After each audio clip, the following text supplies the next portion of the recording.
When the sun shined brightly that Saturday afternoon, the city of Lagos was busy and loud. Cars moved slowly. People rushed around. Music played from shops. Benson Okorie stepped out of a grand supermarket. He was calm, well-dressed, a billionaire known for his quiet generosity.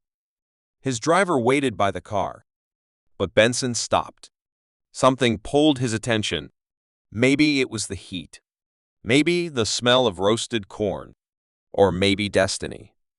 As he adjusted his sunglasses and looked around, a soft voice spoke behind him. "Excuse me, sir. Please, can you help me with some money for food?" Benson turned, and at his breath stopped. A young woman stood there, barefoot. Her dress was torn. Her long black hair was messy, but her skin glowed under the sun. Her eyes were big, tired, and honest. For a moment, the world went silent. Benson had met many women, models, celebrities, rich daughters of powerful men, but none of them ever made his heart react like this. I'm sorry," he said softly. "I don't have cash right now.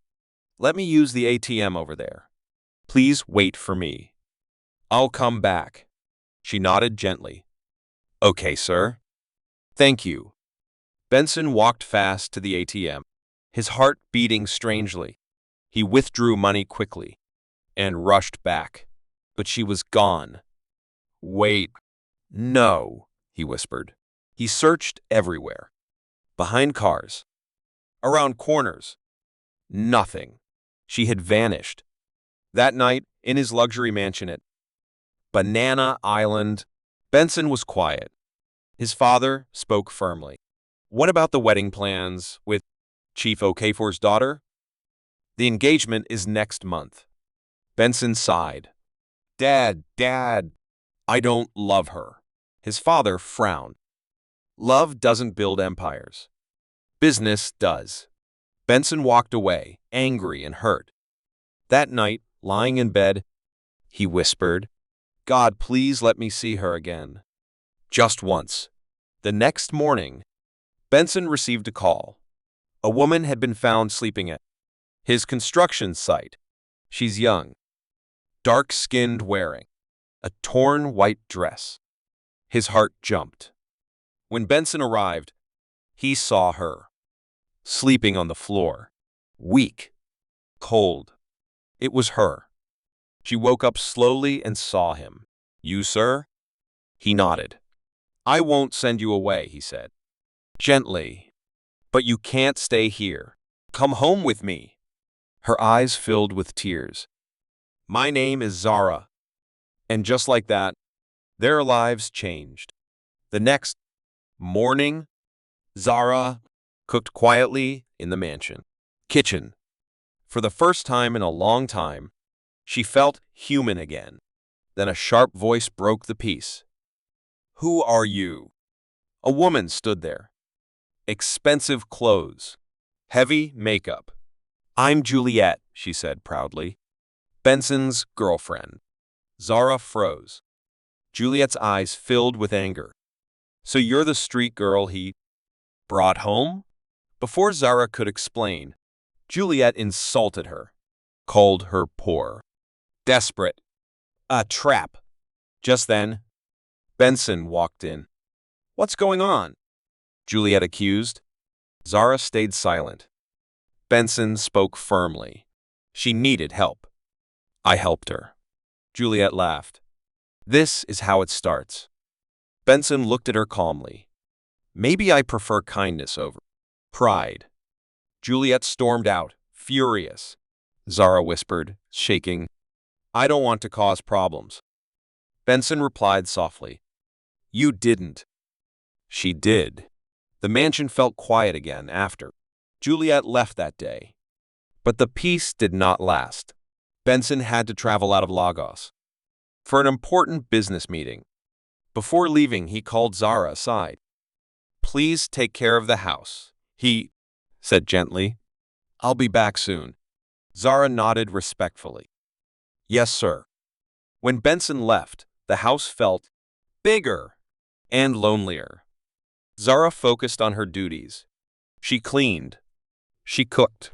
She stayed out of trouble. She wanted no problems. But problems were already on their way. That afternoon, the front door opened loudly. Zara froze. Juliet walked in like she owned the place.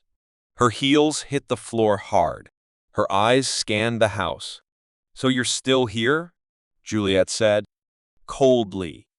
Zara bowed her head. "Good afternoon, Ma." Juliet laughed. "Still calling me Ma. Very smart." Zara stayed quiet. Juliet folded her arms. "Since you're acting like a maid, go and wash my clothes." Zara looked up slowly. "Mad. There is a washing machine."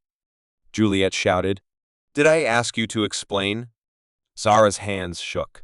"Please, Ma, let me finish cooking first." Juliet raised her hand angrily.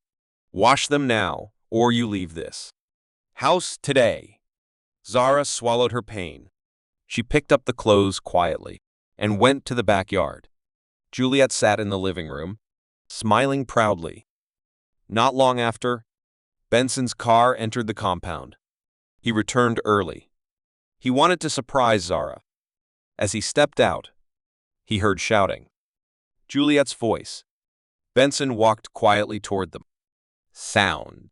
And then he saw it. Zara was bent over a basin, washing clothes by hand. Her hands were red. Her head was down. Juliet stood beside her like a queen. "Wash it again, you useless girl." Benson's heart burned. "What is this?" he asked coldly. Zara turned, shocked. Juliet laughed nervously. "She likes helping." Benson shook his head. "Don't lie. I heard everything." Juliet's smile disappeared. "You treated her like a slave in my house." Juliet stepped forward angrily. "She's using you." Benson raised his voice. "And you are abusing my kindness." He pointed to the gate. "Leave." Juliet gasped. "You're choosing her?" "I'm choosing peace," Benson said, firmly. Juliet stormed out, threatening revenge. Zara stood silent, shaking. "I'm sorry," she whispered. Benson replied gently. "You did nothing wrong." That evening, Benson spoke from his heart. "I love you, Zara." She looked at him, shocked. But then she shook her head. "I'm not ready for love. I need education. I need to heal." Benson listened quietly. "I understand." And for the first time, Zara felt truly respected. The next day, a graceful woman arrived. Benson's mother. Zara welcomed her warmly. She cooked her favorite meal. She served her with love. She even washed her feet with respect. Benson's mother watched silently. Her heart was moved. When Benson returned, his mother smiled. "That girl is rare," she said. "I approve." That night, Juliet ran to Benson's father. She cried. She complained. The father was angry, but Benson's mother spoke firmly. "Our son's happiness comes first." For the first time in years, the father listened. Juliet did not accept defeat. Quietly, 2 days later, she returned to the mansion. Uninvited, angry, dangerous. Her heels hit the floor loudly as she marched inside. Benson was in the living room. "So this is it," Juliet shouted. "You really chose that poor street girl over me?" Benson stood up slowly. Juliet continued screaming. "If you don't fix this now, I'll tell my father to end all business with your family. Contracts, deals, everything gone." Benson looked at her calmly. Still, she insulted Zara. "She's nothing. No family. No background." That was the last straw. Benson's eyes hardened. "You just insulted my mother. You insulted my family." Juliet laughed. You're choosing a beggar? I'm choosing peace, Benson replied. I never loved you. My father forced that relationship. It ends today. Forever. Juliet screamed in rage and stormed out. That same evening, Benson's father came home angry. Juliet called me, he shouted. She threatened to destroy our business. Benson's mother stood her ground. Are you ready to destroy our son's happiness for money? She told him the truth. How Juliet insulted her. How Zara showed humility. How peace returned to their son's life. The father fell silent. Later that night, his phone rang. Chief Udo, Juliet's father. He demanded a meeting. The next morning, Benson's father went to Chief Udo's mansion. Chief Udo spoke with pride. Your son is throwing everything away for a street girl. Benson's father replied calmly, my son's happiness matters more than business. Chief Udo laughed. You'll regret this. Maybe, he said, but I won't regret protecting my child. For the first time, he chose family over wealth. He walked out with his head high. That evening, Benson and Zara sat on the balcony. The sun slowly set. Benson held her hand.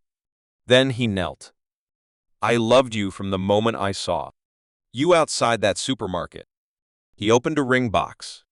Will you marry me? Zara cried. I love you too, she whispered. Yes. Benson helped Zara return to school. She studied mass communication. She worked hard. She stayed humble. Years later, they married quietly and beautifully. No pride. No noise. Only peace. Zara later opened a media company and helped young people from the streets. Juliet, meanwhile, learned humility. The hard way. She got a job. She learned respect. She grew. Final. Morale. Money can build houses, but only character builds homes. True love is not pride. It is kindness, respect, peace.